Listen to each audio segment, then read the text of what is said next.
Hey guys, welcome back. Today we're going to do a bit of a different project. I am not going to sandblast my car, we're actually going to sandblast part of the Tundra. There's tow hooks underneath the truck that have been under there for quite a few years. They've collected a lot of oil and dirt and salt and everything else. So we're going to take them off the truck, we're going to sandblast them and paint them. So let's take a look at what we got to do.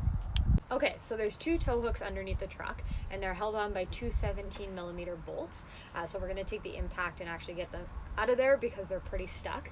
As you can see, there's a lot of oil and dirt and rust that's accumulating on them. We can't even get the washer really off, so we're going to sandblast all of that off. Okay, so now for sandblasting, you're going to need some sand, a sandblaster, some air, and a space to do it. The sand is going to go everywhere, so be aware of that before you start the project. Find a spot where it doesn't really matter. We're going to use a garbage can to try and contain a lot of it, but it is still going to go everywhere. We're going to use the Black Beauty abrasive. This is a 50-pound bag. They do come in bigger bags, but I think we'll be good with this for today. We have our sandblaster, just your basic one, hooked up to the bag and then hooked up to our compressor inside.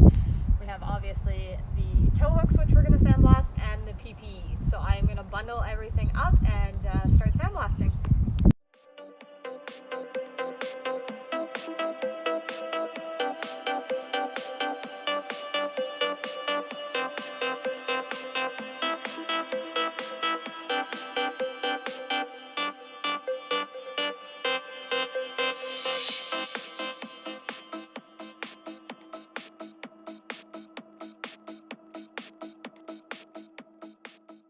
We're back.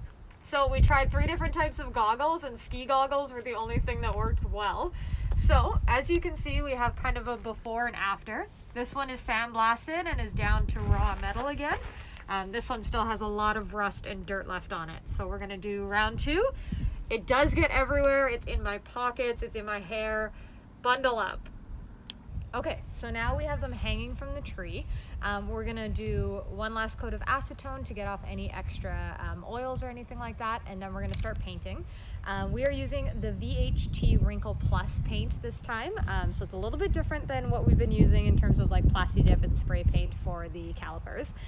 This stuff you have to let dry. There's a lot of drying time, and you have to make sure that you do it in the correct direction, otherwise it won't wrinkle properly.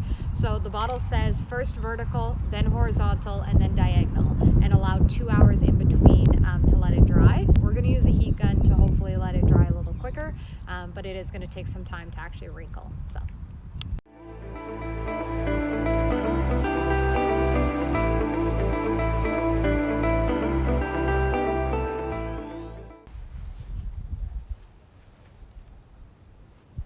So the paint is very thick and heavy, so I would recommend doing it in a space where you're not going to get it everywhere. It's also very sticky, so just be aware of that when you're doing it.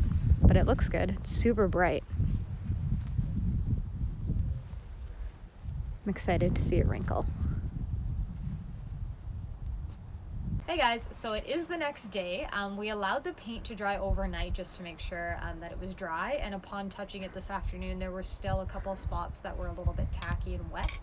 So we did put another coat on and let it dry all afternoon, and we finally installed them back on the vehicle. The paint itself is a little bit difficult to work with. It does take a very long time to dry. If I'm going to tell you anything, that is probably the thing I'm going to tell you. You can put it in the oven to have it bake if you have the space and ability to do that. I would probably recommend doing something like that. But if not, it's going to take a few days to dry properly and fully. You can also, like if we were to do this again, I would probably do something like rocker guard and then just paint over that if you were looking for that type of texture, if that's the reason why you bought this. If you bought it for color, I would just buy the regular paint. Don't buy the Wrinkle Plus. But it is a cool product if you want to try something. It just takes time to dry, so be patient. Thanks for watching, guys. Please don't forget to like and subscribe. It always helps me. And if you have any requests or things you want to review or try out, comment them in the bottom and we will try it out and see what we can do. Thanks, guys.